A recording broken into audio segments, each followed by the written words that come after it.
Good day, everyone.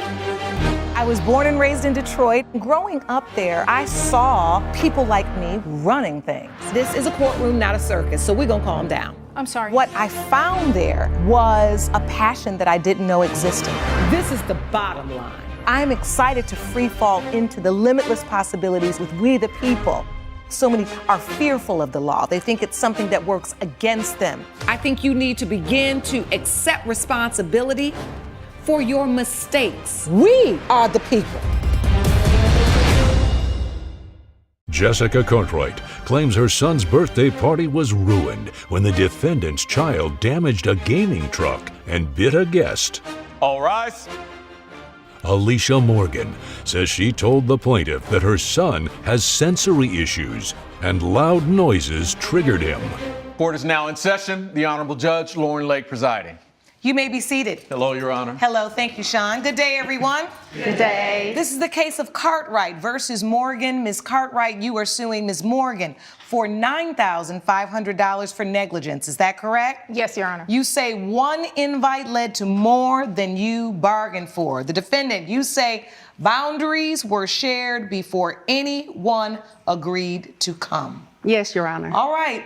Tell me what happened. What kind of invite was this, Ms. Cartwright? Well, my son was turning 10 and he wanted to have a party and I wanted to do something different for him. Now, he is a gamer. He likes to game and I wanted to rent a gaming truck so he can have some games and play PS5 and all the things that the little kids like to play. Yes. And I knew Alan's mom, that's my son's friend, Alan's mom, the defendant, and we knew each other from school and soccer and PTA and things like that, and I wanted to invite little Alan. I had heard about his diagnosis and things like that, but my son never said anything happened on the soccer field, nothing happened in school or anything like that. So what diagnosis is Ms. Cartwright talking about, Ms. Morgan?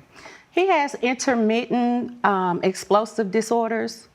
Which, And tell the court exactly what that is. like if it's a lot of noise and light and sounds, like he may act out a little bit. It's a behavior issue. So when you say he may act out, what happens when he... He's had like tantrums before, or probably cover his ears and move around to try to move from the situation. So sensory sensitivity. And is this something that's been diagnosed by his pediatrician? Yes, Your Honor. It is? Yes, Your Honor.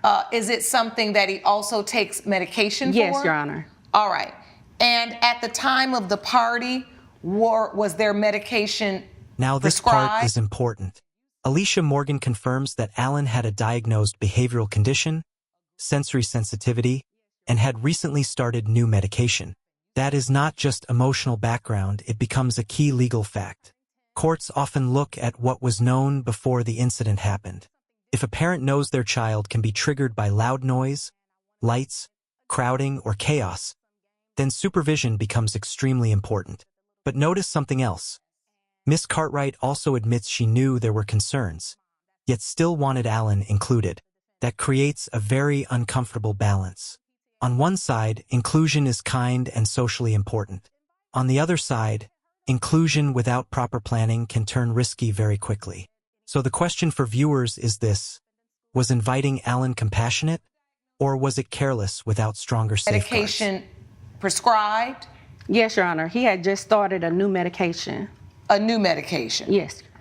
Okay. And you know Miss Cartwright and your sons are friends. How long have you known one another? About 3 years. 3 years. About 3 years.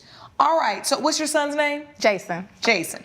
So Jason's birthday's coming up. You rent the gaming truck. How many friends do you invite? About 12. 12. And your son's name is? Alan. Alan. So Alan was one of the guests. Yes.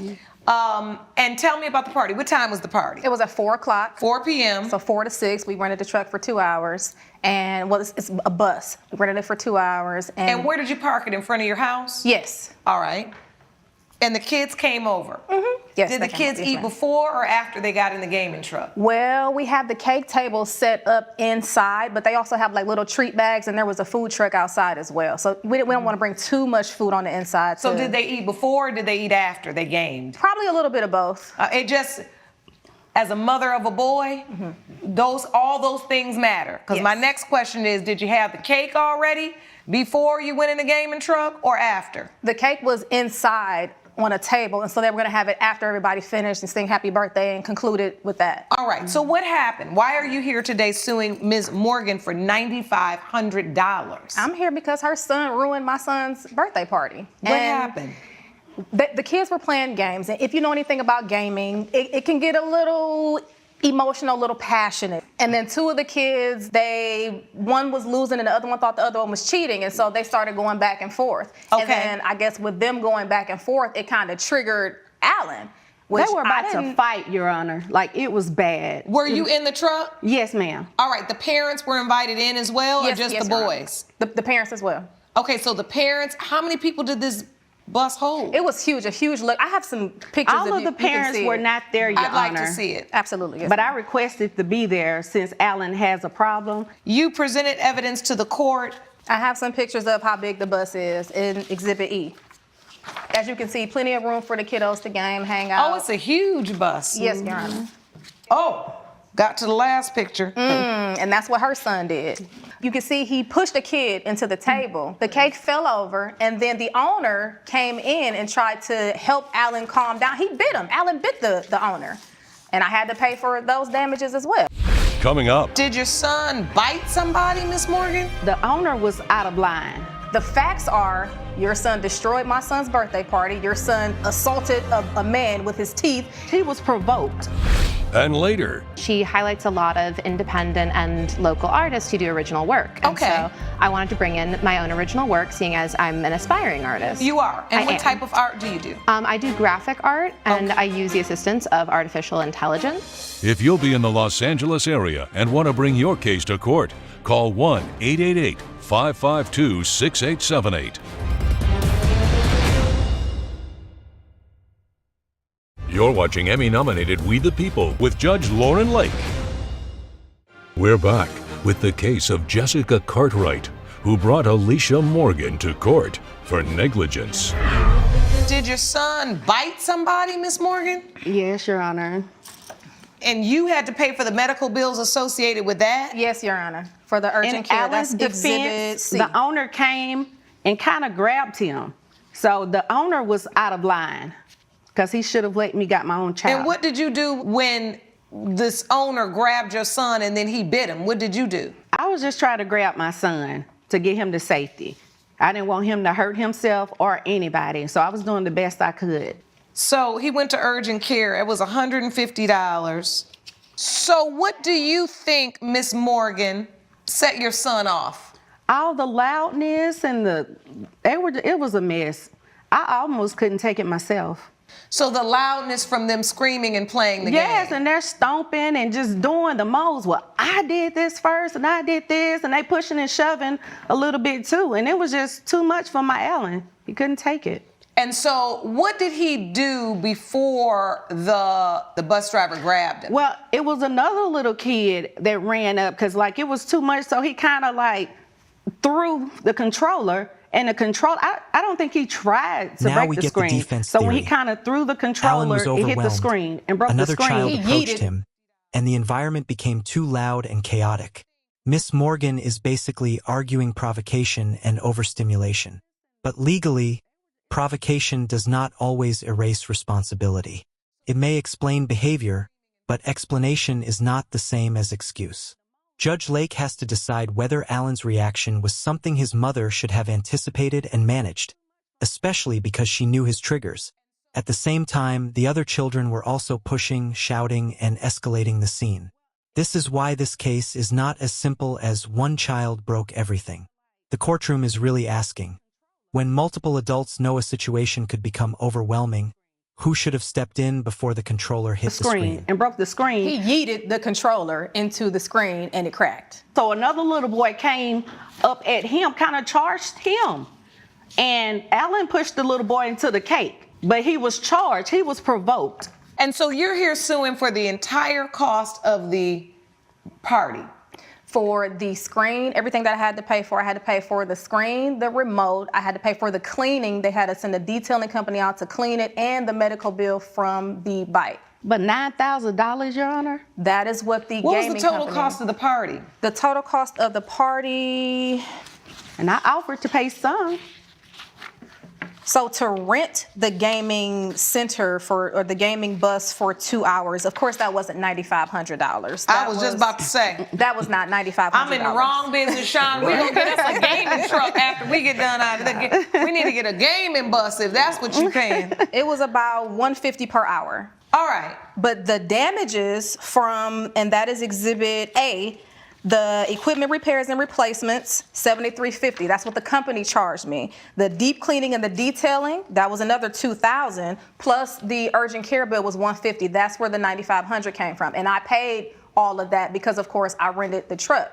But her son caused all the damage. Not my son, not anybody else's children. Her son caused all that damage by himself. But the other children is what provoked the damage to be caused. Well, So you should although ask he their was moms. You provoked- should have their moms in here as well. although he was provoked, he was the only one that took action. Okay, but he's special, and you knew that. And you So were you wait a begged. minute. You're admitting now in open court that Alan was provoked? No, I'm not admitting that. Okay, I'm saying so- that's what she's saying. If you said that, if you feel like your son was provoked and you feel those are feelings. The facts are your son destroyed my son's birthday party. Your son assaulted a man with his teeth, and your son was not. You should have made sure he didn't. They violated my son's space. Ma'am. The little boy should not ran up in Ma'am. his space Ma'am. as well as the owner. All right. So I've my heard son is really enough. the victim. I've heard enough. This This moment is- is the emotional center of the first case. Miss Morgan says her son is really the victim because others violated his space. Miss Cartwright says the facts are simple. Alan destroyed the party, damaged property, and bit a man. Both statements reveal why this is so difficult. Alan may genuinely have been overwhelmed, but Jason's birthday was also genuinely ruined. The court is not only dealing with money, it is dealing with two families trying to protect their own children's dignity. Judge Lake sees that, and that is why she stops the argument before it becomes even more personal. This is the type of case where everyone had good intentions, but nobody fully controlled the risk. It's disappointing because was the party over after all this happened? Absolutely, yes. And so we have one 10-year-old boy whose party pretty much has been ruined, and you have another 10-year-old boy who was at a party that he probably should not have been at, or at least for that long. Right. Now, what's unfortunate here is this issue, what happened, and Alan's behavior, it really did cost Miss Cartwright and her son the party. I think they charged you a lot to be cleaning up that bus. Too much. But the problem is it's in writing what she had to pay, and the damages were clear. On the flip side, Miss Cartwright, the first thing you opened up in your testimony was, I realized that this young boy had some sensory issues, but I really wanted him to come. I wanted him to come, so I invited him. And so it's interesting to me that you're not understanding that that was a risk you assumed. Both of you, I believe, assumed risks that led to the damage that was caused. $9,500 is what you were suing for, but at the end of the day, both of you are responsible. And it's hard for me as a mother because I can see what good intentions you had and what good intentions you had, right? But sometimes good intentions still lead to unfortunate consequences. Right. And this is one of those times. Split the difference. Judgment for the plaintiff for $4,750. Court is adjourned. Thank you, Your Honor. All rise. Judge Lake has ruled in favor of the plaintiff. The defendant is ordered to pay $4,750. I'm pretty satisfied. She should have paid the whole thing, but it's okay. I'm extremely satisfied. I tried to pay half in the first place. She should have just taken it and everything will be fine. I hope we can remain friends after this. Please gather your things to follow me this way. Coming up, You're suing her because she removed the cards. Why did you remove the cards, Ms. Crawford? Your Honor, shortly after I displayed the cards, one of my repeat customers pointed out to me that it looked like an AI-generated image. She confirmed that this is not on point with my brand. You're watching Emmy-nominated We the People with Judge Lauren Lake. Artist Lydia Hartwell claims she lost sales when her original greeting cards were pulled without warning from the defendant's store. Margaret Crawford says the cards were AI-generated and she's countersuing for $1,000. Good day, everyone. This is the case of Hartwell versus Crawford. Ms. Hartwell, you are suing Ms. Crawford for $199 for breach of contract. And Ms. Crawford, you are countersuing Ms. Hartwell for $1,000. Is that correct? Yes, Your Honor. Plaintiff, you say that your work was shelved and so were your earnings? Yes, Your Honor. And Ms. Crawford, you say that the key details were never disclosed. Yes, Your Honor. What is this about? I'll start with you, plaintiff. So, Your Honor, I came to the defendant's store. She highlights a lot of independent and local artists who do original work. And Okay. so I wanted to bring in my own original work, seeing as I'm an aspiring artist. You are. And I what am. type of art do you do? I do graphic art, and Okay. I use the assistance of artificial intelligence. Okay. And so I came Now into the her second and case takes us into a very modern courtroom issue, AI-assisted art. Lydia Hartwell says she does graphic art and uses artificial intelligence as assistance. That word, assistance, is doing a lot of work here.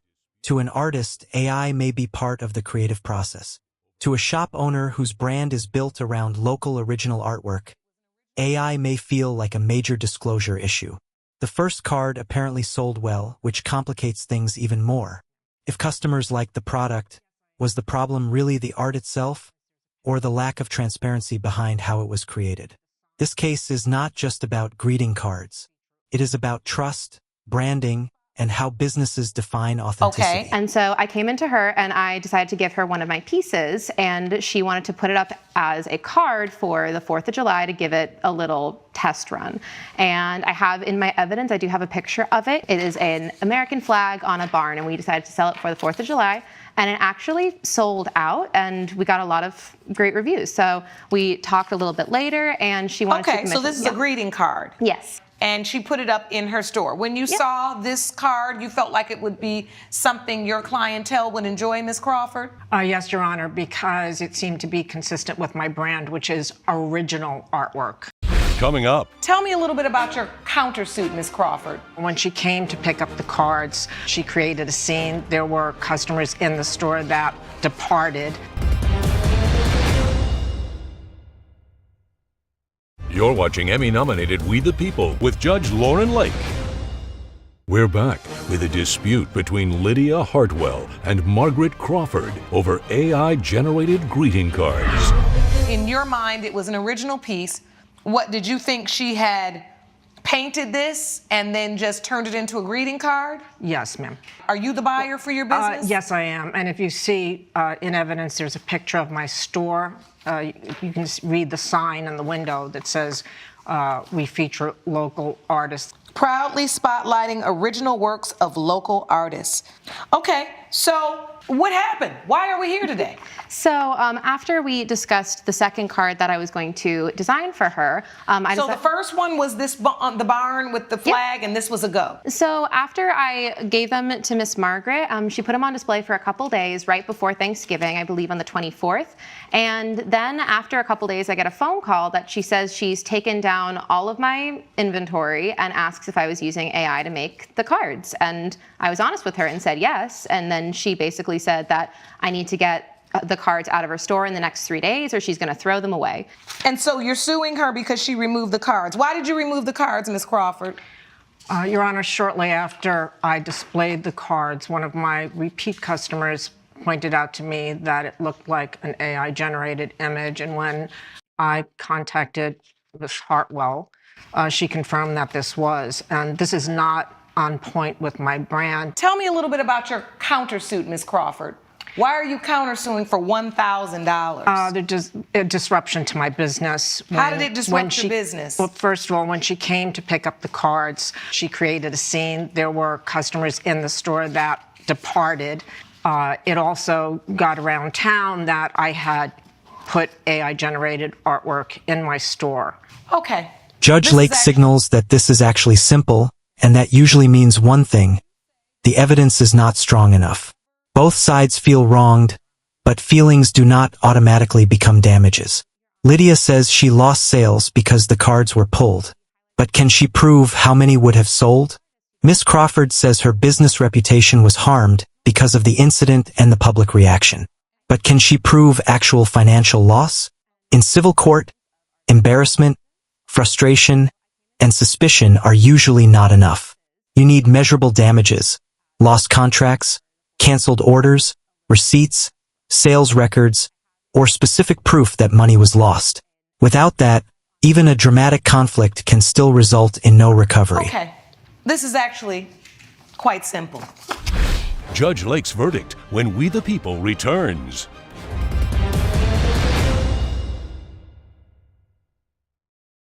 You're watching Emmy-nominated We the People with Judge Lauren Lake. Neither of you in this situation have proved that you really have had any measurable damage. You don't even know if the cards would have sold. And yes, it's because she took them out, but this court believes she had every right to take those cards out. If she didn't think her customer would like that, and most importantly, if it would ruin her reputation with her customer. Miss Crawford, you haven't proven $1,000 worth of measurable damages because maybe Miss Hartwell went in there and got a little loud because she was disappointed because you removed your thing. Your store isn't closed. You haven't told me that that customer had a deal to buy $5,000 worth of merchandise from you, but because Miss Hartwell came in there and acted ugly, they no longer wanted to do business with you. There are just no measurable damages placed in evidence before this court. And for this reason, I'm dismissing both your claim, Ms. Hartwell, as well as your claim, Ms. Crawford. And at the end of the day, both of you will suffer the losses that you suffer on your own. Court is adjourned. All rise. Judge Lake has ruled. Both cases are dismissed. I wish Miss Hartwell good luck with her art career, regardless of the medium she chooses to use. Oh, thank you. Please So, follow me this way. Let's break down what Judge Lake ultimately did in both cases. In the gaming truck case, the court found that real damages happened, but responsibility was shared.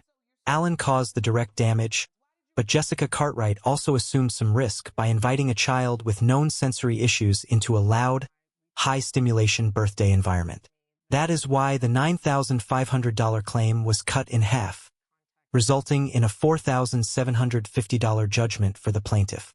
In the AI greeting card case, both sides walked away with nothing because neither proved measurable damages. The store owner could remove products that did not fit her brand, but she could not prove a $1,000 loss. The artist felt wronged, but she could not prove definite lost sales. The broader lesson: good intentions do not remove responsibility, and strong feelings do not replace strong evidence. If you found this case as shocking as we did, make sure to hit that like button, share your thoughts in the comments, and don't forget to subscribe for more jaw-dropping courtroom breakdowns.